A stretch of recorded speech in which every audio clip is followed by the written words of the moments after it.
안녕하세요. 이번 시간에는 우리 교재 194페이지 가로 3번에 예금 또는 적금 보도록 하겠습니다. 우리가 이제 예금 같은 경우는 이제 평가액이 시험에 이제 상당히 많이 나오는데, 예금은 기본적으로 예입 총액, 내가 예금에 놨던 그 예금액이 되겠죠, 그죠?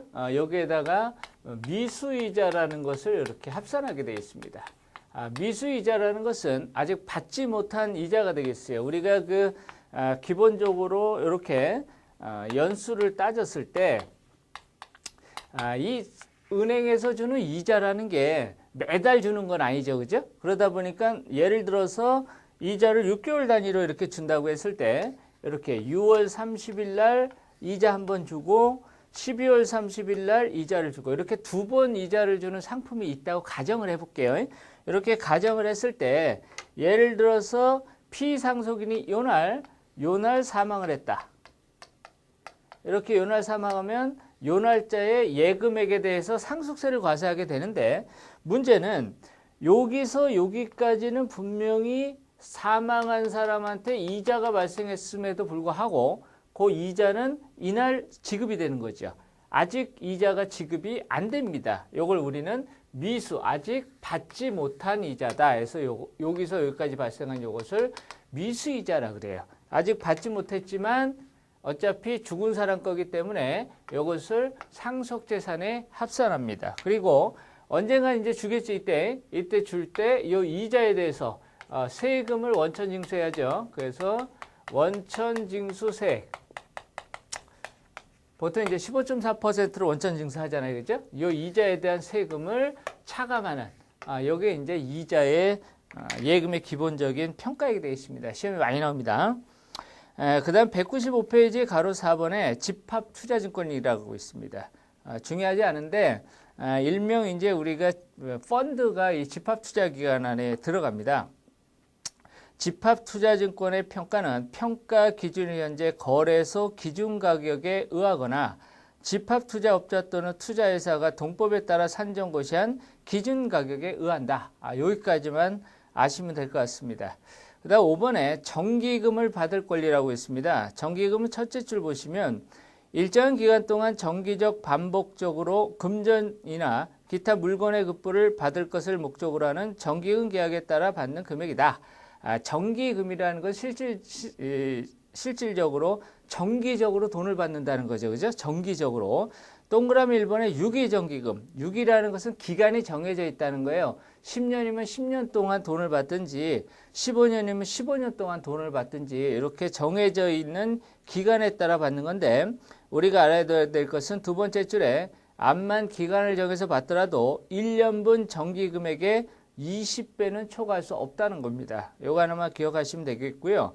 그 다음에 거기 그 산식에 보시면 각 년도에 받을 정기금액 나누기 1 플러스 3.5% N승이라고 돼 있는데, 요게 이제 3.5%로 이제 그 연금의 정기금 평가를 하게 돼 있는데, 이게 2017년 2월 달에 개정이 됐습니다. 그래서 우리 교재가 나오고 나서 개정이 됐는데 3.5%가 3%로 개정이 됐습니다. 그래서 이 숫자는 이번 시험에는 출제가 안 되게 되겠습니다. 3%로 바뀌었다는 거. 이번에 무기정기금이 있어요. 이것은 기간이 없다는 거죠. 무한대로 정기적으로 받는다는 거예요. 1000년이고 100년이고 간에 정기적으로 한 달에 얼마 이렇게 받는 건데, 이것도 역시 1년분 정기금액의 20배는 넘을 수 없다. 무한대로 받더라도 한도는 있다는 거죠.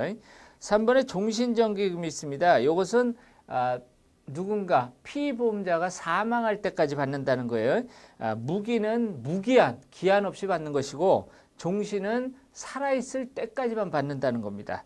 이것도 역시 3.5%를 3%로 좀 수정해 주시고 시험에는 출제가 안 되겠습니다. 196페이지 4번에 담보재산의 평가 특례라는 게 있습니다. 이런 얘기죠. 우리가 이제 그 피상속인이 예를 들어서 건물을 갖고 있다. 임대하고 있는 건물을 소유하고 있다. 이렇게 갖고 있다가 이번에 사망한 거잖아요, 그죠? 사망했을 때 평가를 하는데, 우리가 기본적으로 이 임대하고 있는 건물을 평가할 때 이렇게 했잖아요. 국세청장 지정지역이죠. 지정지역인 경우와 지정지역이 아닌 경우로 이렇게 나눴잖아요. 그죠? 지정지역인 경우는 1제곱미터당 가액에다가 면적을 곱해가지고 가격을 구했고, 지정지역이 아닌 경우에는 건물분 가액 플러스 토지분 가액으로 이렇게 정했어요. 그래서 건물분은 국세청 기준시가, 토지분은 개별 공시지가 이렇게 했고, 그 다음에 요 임대를 하고 있으면 임대 상황을 고려해 줘야죠. 그죠? 임대 상황은 연임대료. 여기 12% 플러스 임대 보증금. 이렇게 해가지고 임대하고 있는 상가는 둘 중 맥시멈. 큰 걸로 했잖아요. 그죠? 그런데 요 건물이 말이에요. 은행에 대출이 있단 말이에요. 그럴 수도 있죠. 우리 건물을 갖다가 은행에다가 담보로 해서 돈을 대출을 받는 경우가 있어요. 대출을 받을 때는 요거 원래 임대하고 있는 건물을 이렇게 평가하는 건데, 대출을 받게 되면 요 금액과 대출 금액, 대출에 둘 중 다시 큰 걸로 합니다. 이렇게. 그래서 거기 담보재산의 평가 특례에서 거기 보시면 첫째 줄에 재산의 가액은 원칙적으로 상속계시 또는 증여일 현재 시가에 평가하는 것이나, 담보 등으로 제공된 재산에 대해서는 상속계시 당시의 시가를 모르면 보충적 평가 방법으로 평가한 가액가, 그게 이거 얘기하는 거죠. 둘 중 큰 걸로 하는 겁니다. 요거와 그 재산이 담보하는 채권액, 요게 그 재산이 담보한 채권액, 요겁니다. 여기 말은 거룩하게 표현이 되어 있는데 실질적으로 은행에서 대출받은 금액이 되겠어요. 그래서 얘하고의 큰 거. 그래서 결국은 대출을 받았을 때는 대출 금액도 평가액에 포함해서 가장 큰 금액으로 평가한다. 요 정도만 아시면 될 것 같습니다. 제6장에 가업승계 설계라고 있습니다. 여기서 보통 한 문제 정도가 출제가 되는데 뭐 특별히 어려운 거는 별로 없습니다. 가업승계라는 게 이제 여기 나오는 건 부모의 기업을 자식이 승계하는 겁니다. 그죠? 그래서 우리가 기업은 개인 기업도 있고 법인도 있는데 이것을 자녀한테 어떻게 효율적으로 승계할 것이냐, 이것이 가업승계입니다. 199페이지 보시면 가업승계의 이해와 설계 절차를 보시면 두 번째 줄에 가업이 지속 가능한 기업으로 성장해 나갈 수 있도록 하는데 가업승계의 가장 큰 목적이 있다.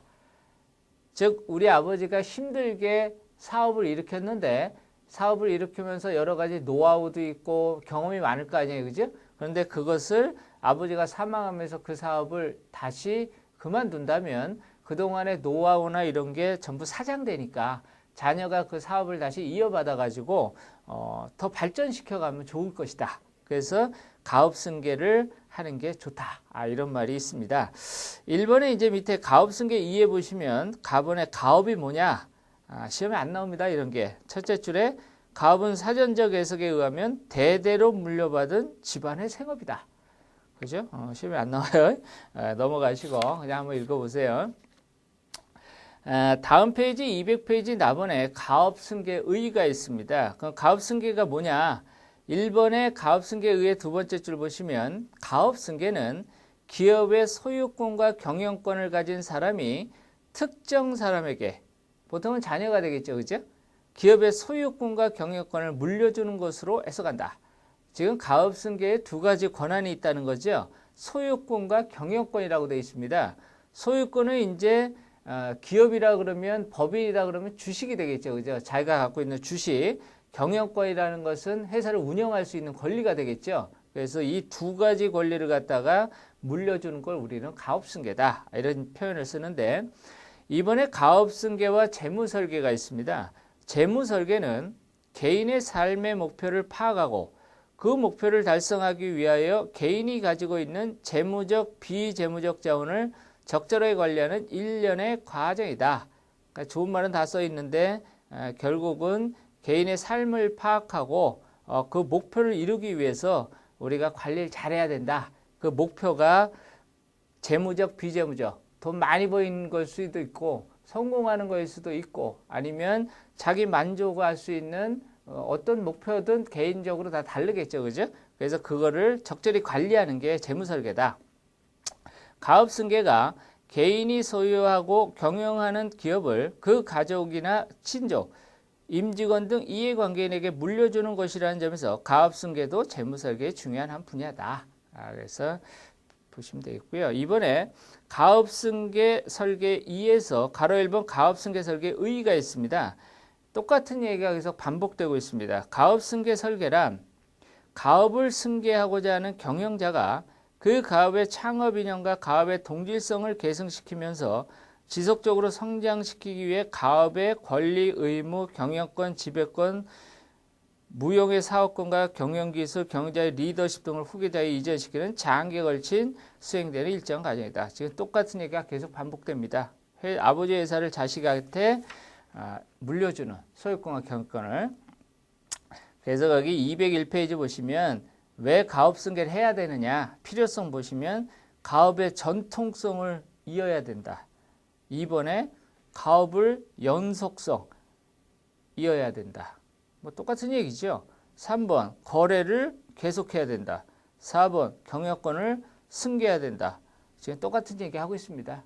아버지가 힘들게 일으킨 사업 계속 이어서 자식한테 가서 그 노하우를 유지해야 된다. 그런 똑같은 얘기입니다. 나머지 가업승계 설계의 목표를 보시면 똑같이 또 나오죠. 전통성 개선, 가업의 계속성 유지. 지금 필요성과 목표가 똑같잖아요. 지금 당연히 똑같죠.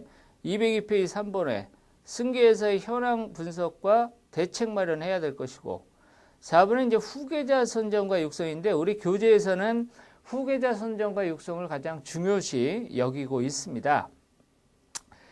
거의 첫째 줄에도 있죠. 후계자 선정과 육성이 가업 승계의 가장 중요한 요소 중 하나다. 당연하죠. 누가 가업을 이으느냐에 따라서 자식대에서 회사를 망할 수도 있고 아니면 더 발전시킬 수도 있죠. 그죠? 그래서 이 중요한 것이고요. 5번에 가업 경영자의 노후 설계. 이제 우리 아버지가 사업을 자식한테 물려놓고 나면 우리 아버지 할 게 없잖아요. 그죠? 그래서 노후에 어떻게 살 거냐. 그것도 가업 승계에서 우리가 준비해야 될 그런 부분이라는 것이고요. 6번에 이제 세금 대책 나오는데 가업 승계할 때는 세금이 나옵니다. 살아서 승계를 하면 증여세가 나올 것이고 사망 시 승계하면 상속세가 나오는데 그 금액이 굉장히 크기 때문에 미리 준비해야 된다. 그런 얘기가 되겠습니다. 그냥 제목 정도와 제목이 의미하는 바 정도만 우리가 이해하시면 되고 여기서 특별히 시험에 나올 것도 없지만 나와도 틀릴 일도 없는 그런 내용이 되어 있습니다. 203페이지 3번에 가업 승계 설계 절차가 있습니다. 요것은 순서를 좀 암기하셔야 됩니다. 예전에는 시험이 많이 나오다가 요새는 이제 별로 안 나오는데 제목을 좀 순서를 외우셔야 되는데 가번에 가업 관련 정보 수집, 제일 먼저 정보 수집해야죠. 나번에 후계자 육성 및 선정 프로그램 설계, 그 다음에 다번에 가업 경영자의 노후 설계, 라번에 가업 승계 설계 전략 수립, 마번에 대안의 제시와 실행, 바번에 모니터링과 조정. 이렇게 제목 있잖아요. 가에서 바번까지 제목에 순서를 꼭 외우셔야 됩니다. 순서 외우시고요. 다시 앞쪽으로 와서 203페이지 보시면 가번에 가업 관련 정보 수집. 가업 승계하려면 제일 먼저 이 상황이 어떤지 파악해야죠. 그래서 1번에 가업 경영자가 승계 의제가 있는지, 경영자 현황이 어떻게 되는지, 가업이 어떻게 되는지, 자녀 등 이해관계는 누구인지 이걸 파악을 해야죠. 나번에 후계자 육성 및 선정 프로그램 설계. 조금 전에도 봤지만 가업 승계에서 가장 중요한 것이 후계자 선정입니다. 그래서 후계자를 어떻게 선정할 것이냐, 그거에 대해서 설계를 해야 될 것이고, 다음 페이지 204페이지에 가업 경영자, 우리 아버지가 가업을 승계한 후에 뭐 할 거냐, 이거 라번에 가업 승계 설계 전략 수립. 그러면 일단 가업을 승계하기로 했으면 어떤 방법으로 승계할 것이냐. 그 방법 기업체 평가하고 가업승계 방안 마련하고 세금을 어떻게 낼 건지 준비하고 마번의 대안 제시와 실행을 어떻게 할 건지 그 다음 바번의 모니터링과 조정. 이 모니터링과 조정이라는 것은 가업승계를 하기 위해서 모든 방법을 다 정해놓고 대책도 다 만들어 놓고 플랜을 다 짜놨다는 거죠.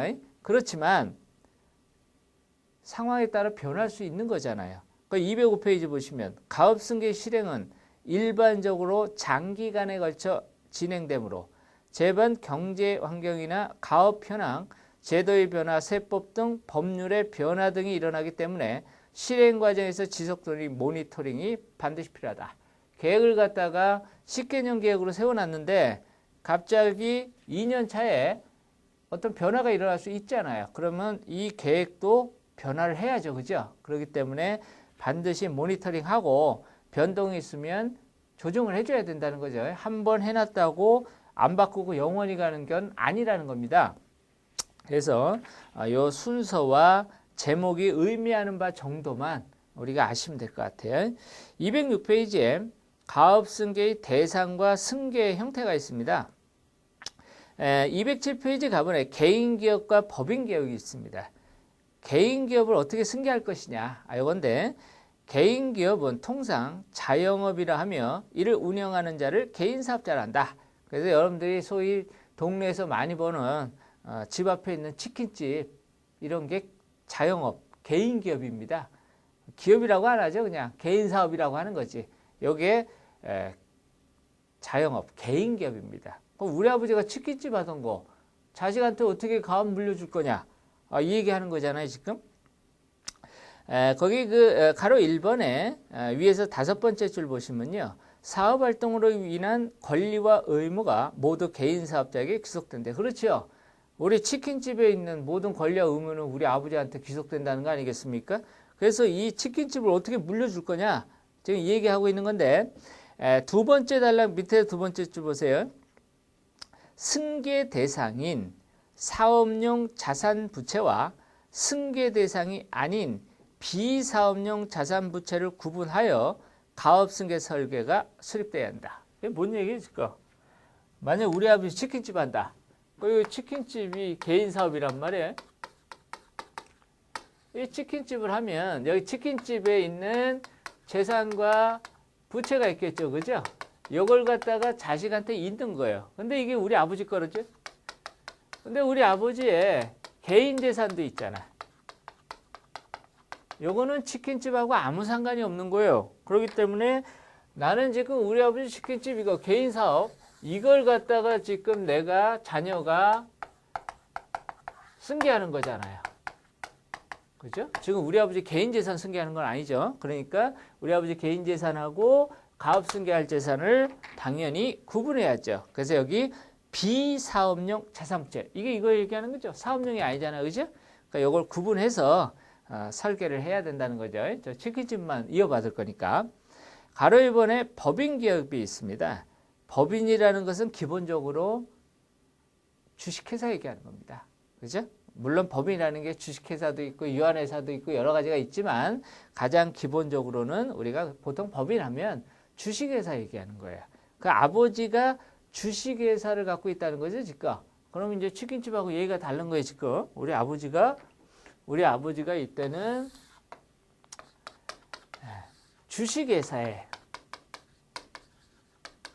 주식회사를 소유하고 있다는 거죠. 이 주식회사를 갖다가 지금 내가 자녀가 승계한다는 거죠, 지금.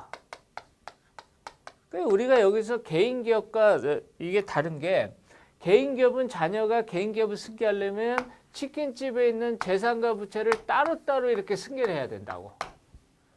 그런데 이 주식회사는 말이에요. 뭘로 돼 있습니까? 주식으로 돼 있잖아요. 주식회사는 주식만 넘어가면 되는 거야.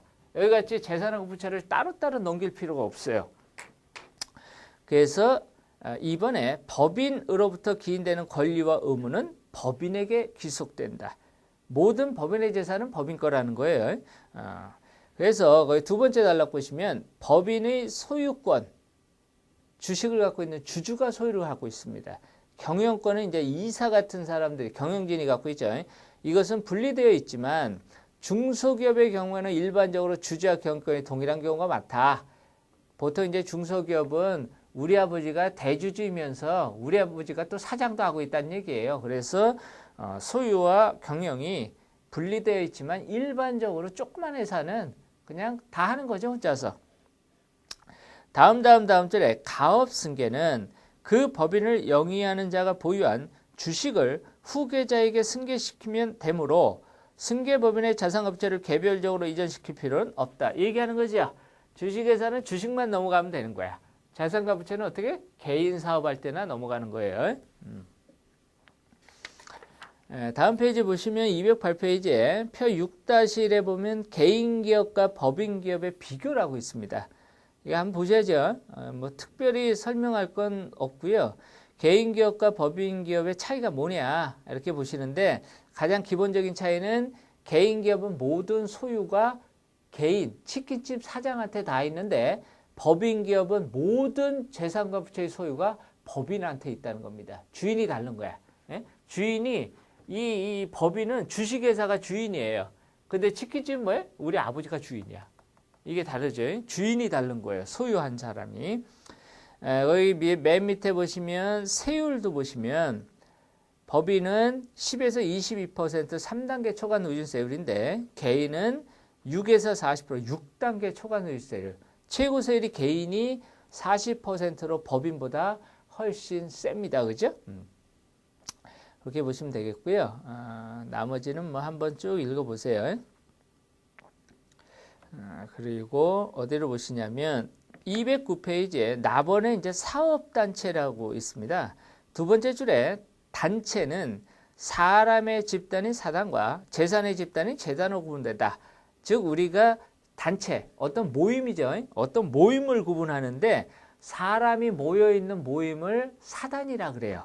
그리고 재산이 모여있는 그 단체를 재단이라 그래요. 그러니까 우리가 사단법인, 재단법인 이런 용어를 쓰잖아요. 그죠? 그래서 사단법인은 사람이 모여있는 단체, 재단법인은 재산이 모여있는 단체를 얘기합니다. 그래서 그 그림 보시면 사람이 모여있는 집단을 또 사단법인이라고 했는데 그 위에 보시면 뭐예요? 조합이라는 게 또 있습니다. 조합도 사람이 모여있는 겁니다. 그 1번에 조합의 의미가 나오죠. 중요하지 않습니다. 조합의 의미. 조합은 조합계약이라는 민법상 계약관계에 의해 2인 이상이 서로 출자하여 공동 경영할 것을 약정해 설립하는 인적 단체이다. 동업관계나 계가 대표적인 조합의 예이다. 그래서 보통 이제 우리가 동업이나 계를 할 때 2명 이상의 돈을 이렇게 출자해 가지고 공동으로 경영하는 겁니다. 이걸 우리가 조합계약이다. 이렇게 돼 있고 중요한 것은 다음 페이지 첫째 줄에 조합은 법인격이 없으므로 이게 중요한 겁니다. 조합은 법인격이 없다. 즉 뭐예요? 법인이 아니라는 거예요. 조합은 법인이 아니다. 그것만 좀 조심하시고요. 동그라미 이번에 조합의 특징을 보시면 A에 보시면 조합 자체가 권리 의무의 주체가 되는 법인격이 없다. 금방 봤죠? 조합은 법인이 아니에요. 법인격이 없습니다. 그래서 조합의 업무 집행은 조합원들이 공동으로 하거나 대표자를 뽑아 대표자가 대리권을 부여받는다. 그리고 B번에 조합원이 출자하고 조합원이 형성된 재산은 조합원의 합의로서 분할, 처분, 변경 시 조합원 전원의 동의가 있어야 된다. 조합에 대한 채무는 조합원 개인 모두가 무한 책임이다. 무시무시한 거죠. 잘못하면 조합원이 자기 개인 재산으로 무한대로 책임을 져야 되는 이런 상황입니다. 거기 B번에 말이에요. 재산은 조합원의 합유로서 분할한다. 합유라는 말에 좀 주의하시기 바랍니다. 원래 우리가 이 밑에 공유, 총유, 합유라는 거 있죠. 이게 소유권의 이제 형태인데, 우리 시험에는 한 번도 안 나왔지만 소유권의 형태가 공유, 총유, 합유 세 가지가 있어요. 그 중에서 조합은 공유나 총유가 아니라 합유다. 요것만 조금 기억해 두세요. 이게 무슨 의미인지는 중요하지 않아요. 211페이지에 이제 가로 2번에 법인 나옵니다. 이제 이게 중요한 겁니다. 법인. 1번의 법인이란 법인은 자연이 아닌 법률에서 부여한 인격체다. 두 번째 줄에 법률상 권리 의무의 주체가 되는 단체다. 즉 법인 자체가 하나의 권리 의무의 주체가 된다. 재산도 법인이 소유하고 부채도 법인이 책임진다는 겁니다. 법인 자체가. 그래서 법인의 이제 분류를 보시면 뭐 어쩌고 써 있는데 중요하지 않고요. 답번에 회사 있습니다. 회사라는 게 두 번째 줄에 회사 사원의 개성이 중요시하는 인적 회사와 회사의 자본이 중심이 되는 물적 회사로 나뉜다. 이렇게 나와 있죠. 여기가 이제 중요합니다.